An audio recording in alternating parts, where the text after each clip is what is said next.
Good afternoon, student. Today now we will start the basic concept about the motion. Something we will learn about the motion. That is just the beginning point to understand the motion. Okay? And that is very important topic. We start learning from the class 6th about the time and motion and these all things. And it will come in your class 12th also. It is an important topic in class 9th also. So just we start the basic thing, how to understand. Firstly, we have to understand the motion. If you will understand the motion, then only we can determine all the whatever the matter are there in this. That only we can understand by that. Okay? तो पहले हम motion को समझेंगे. अगर motion समझ में आ जाता है तो ही हम आगे का कुछ समझ पाएंगे. चैप्टर के बारे में जो भी चीजें इनमें यूज होती हैं, अगर आपको मोशन पता होगा तो ही आप कर पाओगे. तो स्टार्ट करते हैं. यहाँ पे मैंने कुछ बना रखा है. ये दो डायग्राम आपके लिए हेल्पफुल होंगे अभी जब हम समझाएंगे. पहले एक चीज आप समझ लो. मैं जैसे बोलता हूँ कि कोई भी बुक रखी है, यहाँ पे पहले मैंने एक बनाया. फर्स्टली एक बुक, कहीं पे मैं बुक रख देता हूँ या ये डस्टर कहीं पे मैं पुट कर देता हूँ, रख देता हूँ. पर्टिकुलरली मैं 5 मिनट बाद 10 मिनट बाद जब भी आऊँगा उसको अगर मैंने एक जगह पे रख रखा है तो वो वहीं पे मिलेगा. टाइम तो मेरा इंक्रीज हो रहा है. यहाँ पे मैंने बोला 5 मिनट 10 मिनट या कुछ सेकंड के बाद भी वो वहीं पे रहेगा, चेंज नहीं होगा, लगातार वो वहीं पे रहेगा. तो इस कंडीशन में ये बुक जिसको मैंने रखा है एक ही जगह पे है, टाइम के रिस्पेक्ट पे कोई चेंज नहीं आया है. इस कारण से इसको हम बोलेंगे इसमें है ये रेस्ट पे. ये होगी आपकी रेस्ट पे. अब दूसरा केस हम ले रहे हैं. सेकंड केस में हमने बॉल लिया. अब बॉल में यहाँ पे देखो मैंने लिखा, यहाँ पे देखो सेकेंड केस में हमने क्या किया है कि एक बॉल को रखा है किसी टेबल पे और उस पे हम कुछ फोर्स लगा रहे हैं.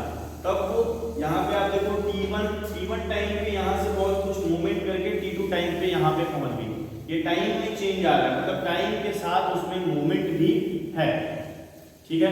तो यहाँ पे टाइम बीतता जा रहा है बट वो कहीं पे कोई भी चेंज नहीं ला रहा है. अपने स्टेट से कोई भी मतलब चेंज नहीं आ रहा है. तो वो क्या है आपका रेस्ट का कंडीशन. और अगर टाइम के रिस्पेक्ट में कोई भी चीज कोई भी ऑब्जेक्ट चेंज हो रहा है, अपनी जगह वो बदल रहा है, तो वो आपका किस में आएगा, मोशन में. अब इसको अगर हम डिफाइन करते हैं कि व्हाट इज मोशन या रेस्ट, तो बस जो भी आप को मैंने बताया बस वही आप डेफिनेशन में भी लिख सकते हो. दैट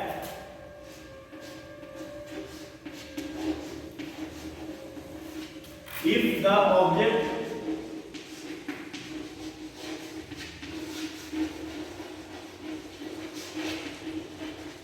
changes its position,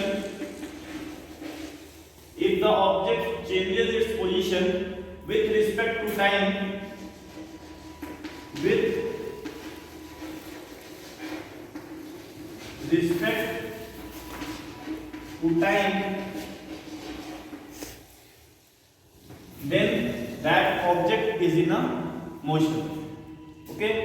तो यहाँ पे हम मोशन में लिख सकते हैं if the object changes its position with respect to time. Time के रिस्पेक्ट में अगर कोई ऑब्जेक्ट अपनी पोजीशन को बदल रहा है तो वो क्या होता है, motion.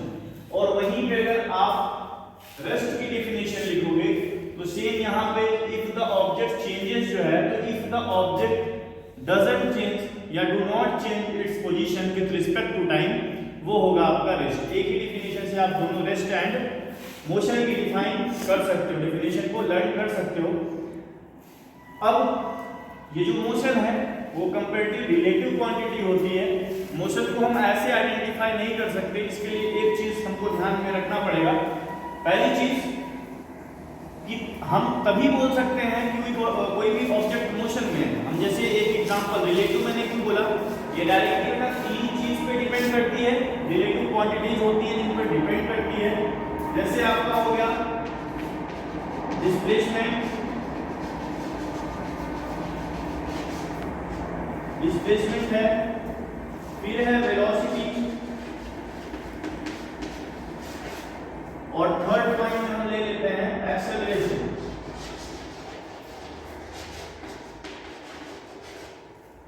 Displacement, velocity and acceleration. ये 3 यूनिट हैं जो आइडेंटिफाई करेंगी मोशन। ठीक है, अब रिलेटिव क्वांटिटी, मैंने बोला कि motion is the relative quantity. Relative quantity में अगर हम बात करें, चलिए ये जैसे आपका हो गया, इसको आप नोट करके कुछ देर के लिए आप वीडियो पॉज करके नोट कर सकते हो पूरा का पूरा डायग्राम के साथ। ठीक है, अब हम इरेज करते हैं।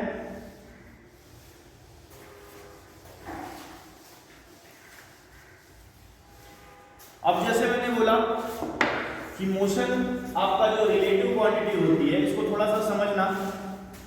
जैसे हम कहीं पे बैठे हैं, हमारे साथ बगल में एक ये सीट हो गई, ये आपकी कोई भी बस हो गई या कुछ भी है, आप उसके ऊपर बैठे हो, यहाँ आप हो, वहीं आपका फ्रेंड है।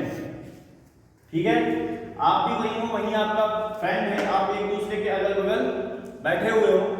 तो यहाँ पे अगर हम एक दूसरे को देखते हैं, एक दूसरे को आइडेंटिफाई करेंगे, तो ये मेरा दोस्त, ये मैं, दोनों एक दूसरे के लिए किस में होंगे, रेस्ट में। कारण कि मान लीजिए बस, मूविंग बस, ये मूविंग बस का एग्जांपल है।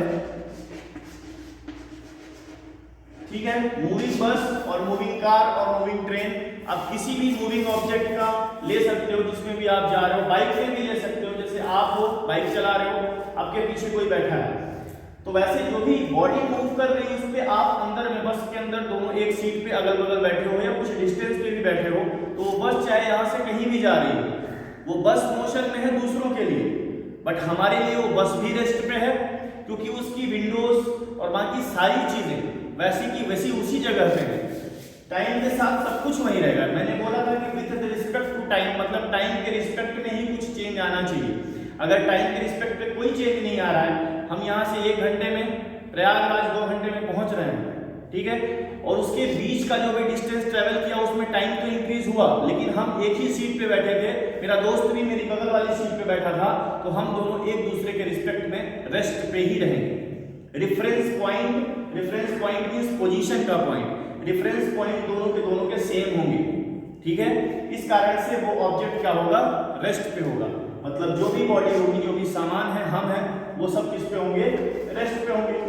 अब इसी के साथ मैं दूसरा एग्जांपल लेता हूं कि जैसे हम यहीं पे है, ट्रेन पे बैठे हैं, एक तीसरा आदमी है जो कि आपका कहीं प्लेटफॉर्म पे है या बस स्टैंड पे है, बस मूव कर रही है, ये लगातार बस आगे बढ़ती चली जा रही है। यहां से जब ये इंसान देखेगा हमको, या हमको देखा या तो हमारे दोस्त को देखा, दोनों में से किसी को भी देखेगा, तो उनके रिस्पेक्ट पे अगर हम आगे बढ़ रहे हैं तो ये इंसान के लिए हम तो मोशन में हुए। ठीक है, इसके लिए हम मोशन में हुए।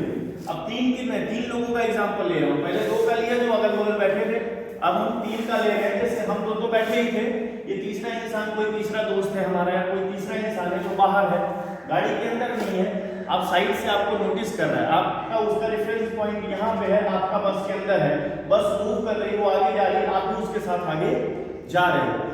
तो इन दोनों के रिस्पेक्ट पे तो रेस्ट में थे, लेकिन इसके रिस्पेक्ट पे आप किसमें होंगे, मोशन। किसमें होंगे, मोशन। तो यहाँ पे आप देख सकते हो कि रिलेशन के तहत ही ये हुआ है, इसलिए बोला जाता है कि the motion is the relative quantity. Motion को हम क्या बोलते हैं, रिलेटिव। ये आपका एक बेसिक पार्ट है, जिसको आप समझ लोगे तो मोशन को पढ़ने में बहुत ही आसानी होगी। और इसके लिए न्यूटन्स ने लॉ भी दिया है। जैसे यहाँ पे मैंने पहले में लिया फर्स्ट लॉ ऑफ मोशन में उन्होंने जो बताया है, उसके हिसाब से यहाँ पे देखना, ये सेकंड में आपका ये लॉ लग जाएगा और फर्स्ट में भी उनका फर्स्ट लॉ लग जाएगा। दोनों के दोनों एग्जाम्पल में फर्स्ट लॉ लग जाएंगे। 3 लॉ न्यूटन ने दिए हैं मोशन को आइडेंटिफाई करने के लिए, समझने के लिए। ठीक है, समझना। मूविंग ऑब्जेक्ट को ही हम मोशन बोलते हैं। अगर कोई भी ऑब्जेक्ट मूव कर रहा है, अब ऐसे तो हम भी मूव कर रहे हैं, मेरे साथ जो बैठा है वो भी मूव कर रहा है, लेकिन हम दो तो मूव कर नहीं रहे, वो बस मूव कर रही है, तो हम दोनों के रिलेशन में अगर देखें तो रेस्ट। लेकिन अगर बाहर कोई बस है, कोई गाड़ी है, कुछ भी है, उनके रिलेशन में अगर हम एक दूसरे को देखेंगे तो हम अलग अलग दिखेंगे, हम रेस्ट पे नहीं होंगे। कोई बाहर खड़ा है, तो इस तरीके से बेटा इसको रेस्ट और मोशन को हम आइडेंटिफाई कर सकते हैं। सेकेंडली, इस पे हम देखते हैं फर्स्ट लॉ लगा के कैसे समझता है। तो फर्स्ट लॉ जो आपका न्यूटन का होता है, वो बोलता है कि until an external force is not applied on the object will be on the rest or motion। जब तक कोई भी ऑब्जेक्ट है, ठीक है, जो रखा है या कोई कुछ भी है, जब तक उसमें कोई एक्सटर्नल फोर्स नहीं लगाया जाएगा तब तक वो ऑब्जेक्ट अगर रेस्ट पे है तो रेस्ट पे ही होगा, अगर मोशन में है तो मोशन में ही रहना चाहेगा। उसकी प्रॉपर्टी इनर्शिया बोलते हैं। इनर्शिया बोलते हैं मतलब इनकी टेंडेंसी अपने आप को रोकने की टेंडेंसी जो इनकी होती है वही इनर्शिया में आती है। Inertia of rest, inertia of motion. तो फर्स्ट लॉ के बेस पे है, आप समझ सकते हो कि जैसे ये बुक थी, ये एक रेस्ट की कंडीशन पे है, जब तक मैं इसको उठाऊंगा नहीं, अपने हैंड से इसको पिक नहीं करूंगा, ठीक है, जब तक हम इसको उठाएंगे नहीं तब तक ये रेस्ट पे ही रहेगी। जब मैं उठाऊंगा तो पक्का पता है कि मैं फोर्स जरूर लगाऊंगा, ठीक है, जब मैं फोर्स लगाऊंगा तो ही ये लिफ्ट होने वाली है। मसल्स फोर्स लगेगी, बुक को उठाना है तो वहां पे फोर्स अप्लाई होगा, और फोर्स एक्सटर्नल मतलब बुक के पास तो कोई फोर्स है नहीं जो खुद से भाग रही है, मैं एक्सटर्नली अपने हैंड से उस पे फोर्स लगा के कर रहा हूं। सेकंड कंडीशन में देखो, ये बॉडी बॉल रेस्ट पे थी, यहाँ पे जब स्टार्टिंग पॉइंट इसकी रेस्ट है, अगर मैंने कोई फोर्स नहीं लगाया, इसको रख दिया तो वो रेस्ट पे है, ठीक है। ग्रेविटी फोर्स बैलेंस होना चाहिए, मतलब ये नहीं कि एकदम प्लेन पे रखे हो, ये नहीं कि थोड़ा सा कर्व्ड है तो बॉल स्फेरिकल है ना, ऊपर से लगेगी जैसे ही फोर्स ग्रेविटी की तो वो धीरे धीरे रोटेट करने लग जाएगी, तो वहां पे ग्रेविटी भी फोर्स लगाएगी, वो भी एक फोर्स लगाएगी, लेकिन वो बैलेंस स्टेट पे है, अगर इधर उधर नहीं हिल रही है, दोनों साइड से बैलेंस है, तो अगर हम जैसे इधर से फोर्स लगाते हैं, ये एक्सटर्नल फोर्स हमने दिया तो ये बॉडी मूव करने लगी, ठीक है। आप क्रिकेटर्स को देखो, क्रिकेटर्स जो क्रिकेट खेलते हैं, क्रिकेट तो सभी देखते हैं, क्रिकेटर्स को एग्जांपल में हम रखते हैं कि जैसे ही कोई भी बॉलर जब बॉल को फेंकता है, ठीक है, तो वो अपना फोर्स लगाता है, ठीक है, और उसके बाद जब वो इधर से हिट करता है बैट्समैन तो वो अपना फोर्स लगाता है। तो यहाँ पे समझना कि फोर्स है तो फोर्स यहाँ पे डायरेक्शन को भी चेंज कर रहा है, मोशन को भी चेंज कर रहा है, ठीक है, तो अलग अलग डायरेक्शन में भी चेंजेस आ जाते हैं। तो उसके बाद यहाँ तो ये तो चेंज डायरेक्शन का चेंज हुआ, उसके वजह से जो बैट्समैन ने हिट किया बॉल को, लेकिन अब जो बॉल ग्राउंड में लड़ रही है, रुक रही है ग्राउंड, तो वहां पे ग्राउंड भी कुछ एक्सटर्नल फोर्स प्रोवाइड कर रहा है, that is the friction force. जैसे मैं यहाँ पे लिख रहा हूँ तो ये जो लिख रहे हैं इससे ये आपको दिख रहा है कुछ आवाज आ रही है, ये फ्रिक्शन की आवाज है। क्यों?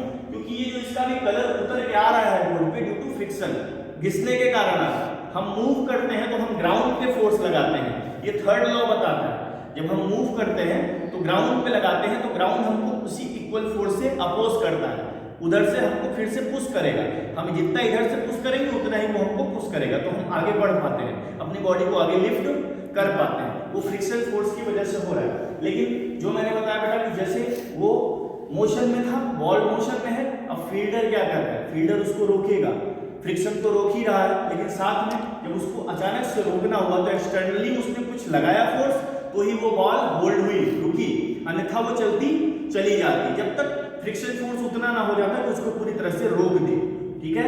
वही एक्सटर्नल फोर्स, तो वहां पे भी एक्सटर्नल फोर्स लग रही है, फ्रिक्शन कर रहा है, फिर आप लगा रहे हो, तो दैट इज द फोर्स बेटा, that is the basic point of distance है, डिस्प्लेसमेंट है, एक्सेलरेशन है, और भी चीजें हैं। अब ये लगातार क्लासेस फिजिक्स के पैटर्न से चलेंगी, क्योंकि कुछ बच्चे हमको डिमांड कर रहे थे कि सर आप हमारा 9th का थोड़ा सा पैटर्न देखिए, 10th का देखिए, क्योंकि पेपर आने वाला है, इसलिए हम थोड़ा सा अभी यहाँ से शुरू करते हैं, और जो चीजें छूटती हैं उनको एक एक करके धीरे धीरे वीडियोज में आगे आने वाले वीडियोज में कवर करते रहेंगे। Okay, thank you, best of luck, do your well.